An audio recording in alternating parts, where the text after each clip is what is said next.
Ah, mon cri-cri, ça y est, c'est parti. Quel retrouvaille. C'est toi. Oui, c'est bien, on s'est pas vu depuis au moins 3 jours. C'est très bien. Faut dire que tu as un petit peu du pain sur la planche en ce moment, hein, si j'ai bien compris. Du pain, c'est plus que du pain. Hein. Là, j'ai carrément la boulangerie. Tu veux pas un café, justement, pour accompagner tout ça, si jamais... je sais que, voilà, on a notre François Lecce qui nous a prévu tout ce qu'il fallait, parce qu'on a un petit moment pour discuter de plusieurs choses. D'abord, d'une actualité... qui est brûlante, et on a une chance extraordinaire quand même. Voilà, on nous confie des collections fantastiques, et la collection Alex Novack, dont on va vous parler dans un petit moment, elle symbolise beaucoup de choses, cette collection Alex Novack. Elle veut dire que ça fait quand même plus de 20 ans qu'on travaille ensemble d'abord, et que ces 20 ans-là suffisent à créer un climat de confiance pour que on recherche encore chez nous la performance, et honnêtement je ne sais pas où j'irai la chercher ailleurs. On peut dire des choses comme ça, c'est possible. Oui, non, mais ça fait jamais de mal de se faire câliner. La câlinothérapie en matière de vente aux enchères est importante. Voilà, elle veut dire aussi que Christophe, tu incarnes cette hyper compétence dans la photographie et cette vision d'un marché qui quand même subit aussi à la fois des attaques, qui résistent extraordinairement, parce que c'est quand même ça qu'il faut dire, plutôt que ces attaques, c'est pas seulement ça, c'est cette résistance dans parfois des domaines comme le 19e, dont il sera question là avec Alex Novack. Mais je me souviens que tout a commencé par des mois, peut-être des années d'inventaire, et un catalogue qui était le catalogue Brassailles. Je sais pas si François, mon bon François, est-ce que tu aurais une petite seconde? Merci François, vous êtes formidable. Et ceci, dont tu peux être, je te le remets, mais tu le connais déjà, hein, dont tu peux être fier. Dédicacé, non? Et est-ce que d'ailleurs la vente Brassailles, pour toi, c'était la vente du siècle? Alors, commençons par Brassailles, qui est quand même le début d'une grande histoire au niveau de la photographie chez Milan. Brassailles, c'est un pari fou, puisqu'il y a de mémoire plus de 700 photos présentées, et dans 700 photos, tout le marché nous a dit que c'était impossible de faire une vente comme ça. Ouais. Je crois qu'on n'a pas dû vendre une vingtaine d'images. Et on a vendu, on avait moins vendu. Peut-être moins. Moi, je me souviens, c'était une des toutes premières grandes ventes, la première grande vente de ma jeune carrière au marteau. Et tu nous avais fait préparer 3 chapitres. Il y avait Brassailles Picasso, Brassailles de jour et Brassailles de nuit. Ouais. Mais je peux vous dire que j'étais comme ça. Et j'avais un petit peu chaud, comme toujours à l'époque. Une petite séance de transpiration dès les 5 premières minutes. Et ça s'est envolé, c'était fou. Et ça a été un moment de célébration de la photographie, du marché en général, sont retrouvés chez nous à Drouot-Montaigne. Et ce catalogue qui est devenu une référence, que vous trouvez partout. Quand vous tapez Brassailles catalogue, vous avez ça en vente à 80 ou 100 euros maintenant. C'est ce qui est devenu un must-have dans une bibliothèque. Et c'était le début. C'est le début. Et on peut dire que c'est Brassailles est la vente la plus importante jamais réalisée en France par une maison française jusqu'à ce jour. C'est-à-dire en photo, il n'y a pas eu une vente aussi importante. C'est-à-dire que JAM, tu mets pas de... Non, parce que JAM, c'est une collection avec différents auteurs. Là, on est sur un photographe. On n'aura plus jamais une vente comme ça sur un photographe. Non. Après, on a réussi à faire aussi des ventes mémorables. Il se bigne. Tu as continué sur cette thématique du studio, du photographe. L'idée, c'était pas simplement de rassembler des photos de droite à gauche, mais d'avoir des livres qu'on ne met pas dans les toilettes, mais qu'on met dans sa bibliothèque. C'est ça. C'est bien. Elle était là. Ça, on pourrait en faire un tote bag, François. Pas un catalogue. Nos catalogues, on les met dans la bibliothèque, mais pas dans les toilettes. Mais s'il vous plaît. Et à tel point qu'on a encore beaucoup de musées qui nous redemandent ces catalogues, qui sont des références comme Brassailles, Ulysse Bing, Gloire de Milly, ou même des auteurs un peu moins connus comme Barzilai, comme Ditivon, comme Ronzel. Voilà, tous ces gens. La grande idée, de toute manière, on les voit un petit peu aussi derrière les grands moments du département, mais la grande idée, c'était à chaque fois de construire un catalogue qui soit une référence pour toujours, et donc investir avant, alors que tous les risques sont là. Je veux dire, quand on produit un mastodonte comme ça et qu'on loue pendant une semaine complète un lieu prestigieux comme Drouot-Montagny à l'époque et qu'on ne sait pas où on va parce que le marché ne peut pas avale déjà difficilement 10 ou 15 photos et c'était l'expérience qu'on avait juste avant et qu'on en propose 700. Oui, un petit moment de vertige là. Voilà. Je me souviens complètement quand tu avais proposé de faire un catalogue comme ça. On n'a pas de Brassailles là, malheureusement. Je t'ai dit, je vais mettre une petite photo par page parce que c'est un contact. J'ai trouvé ça honteux. T'es fou, on met normalement 4 à 5 photos par page. Minimum. Et en fait, c'était l'idée de donner un côté précieux à ces images qui sont par elles-mêmes des choses uniques, ce sont les contacts des auteurs, donc les premières photos et la première essence. C'était l'audace de notre cri-cri. Et donc, arrive ensuite, pour rester un petit peu dans le département et arriver gentiment jusqu'à Alex Novak, et qui va nous animer pendant la séance, la semaine de la photographie, là, en 2024. Qu'est-ce qu'on fait ensuite ? On en fait un certain nombre. Il y a la galerie Gérard Lévy, ça c'est un petit peu les derniers faits d'armes. C'est un titre, c'est Collection et proposition. Collection, c'est-à-dire aller chercher des histoires complètes qu'on va au niveau du département raconter. On raconte une histoire. Et la proposition, ce sont des images cherchées précisément dans un regard, etc., qui peut être le mien. C'est le regard de Christophe. On peut résumer quand même. Un regard, qu'importe. Un regard. Tu avais les mots bleus de Christophe. Regarde. Les mots bleus, c'est pas moi. Donc un regard et surtout des collections. Campignol, par exemple, là, c'est une histoire. Ça aussi, oui, mais c'est quand même. Des négatifs.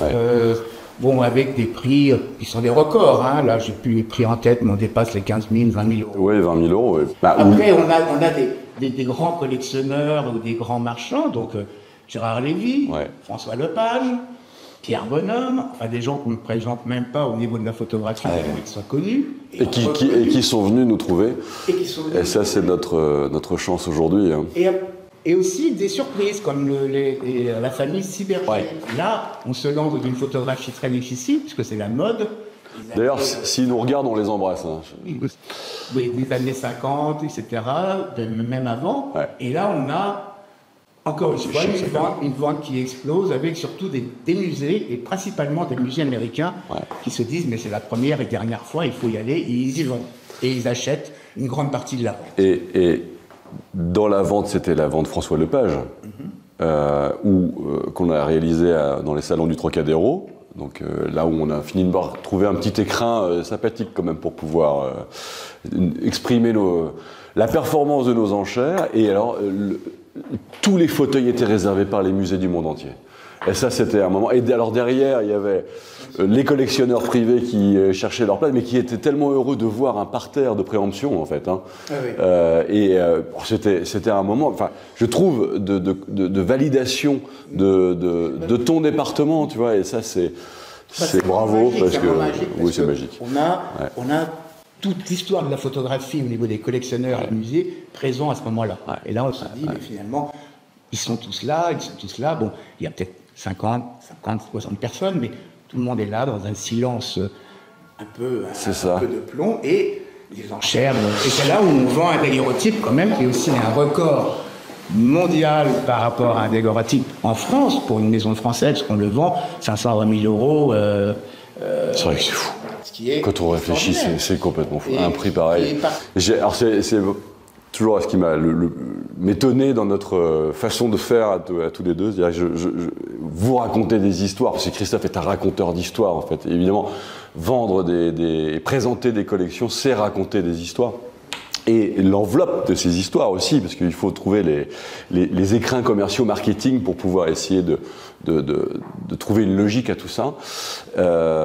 Et lorsqu'arrive le moment des ventes, Christophe redevient un animal clinique et présente les lots, limite, alors qu'il a passé des mois et des semaines à essayer de décrire tout ça, à parler de tout ça, etc. C'est le lot numéro 12, on commence à 2000. Et j'ai terminé. Et ça, la messe est dite, et donc du coup, vous repartez dans un moment d'une rationnelle, hyper rationnelle, et je trouve ça fort bien parce que ça se contredit complètement. Ça se contredit, mais c'est une réalité. Les personnes qui sont là savent pourquoi elles sont là. Et il n'y a pas d'erreur. Il n'y a pas besoin d'en rajouter des tonnes. Il n'y a pas acheté une photo d'un prix aussi important que ça par hasard. C'est sûr. Alors, donc, on en arrive à la vente qui nous occupe, donc Alex Novak. Je reviens, parce que je vais chercher. Donc, ce qui n'est pas encore un catalogue, mais qui va, voilà, donc ceci, non, cela va devenir ceci. Hop. Lorsque nous aurons réussi à faire de cela un catalogue qui, je pense, va rester encore dans l'histoire de la photographie, qu'est-ce qui va se passer, d'après vous, lorsque tout ceci, parce que je vous présente un classeur, mais en fait, à l'intérieur, vous avez toute la base du catalogue et de la maquette à venir, lorsque tout ceci va produire son effet et que en fait, les plaques tectoniques de la conjoncture et de ce marché et de cette collection vont se rencontrer. Alors l'histoire commence commence il y a longtemps, mais en juin, je reçois un coup de téléphone d'Alex Novak. Alex Novak, c'est un des plus grands marchands américains actuels sur le marché donc américain, mais aussi européen, qui adore la photographie française, etc.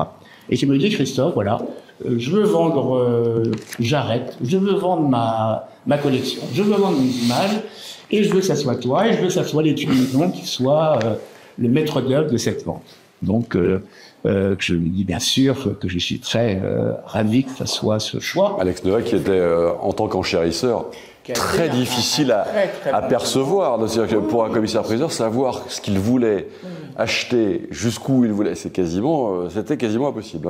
Donc j'imagine la collection et à quel point elle est pointue. Qu'est-ce qu'on a en collection? On a le meilleur. Le meilleur, c'est quoi?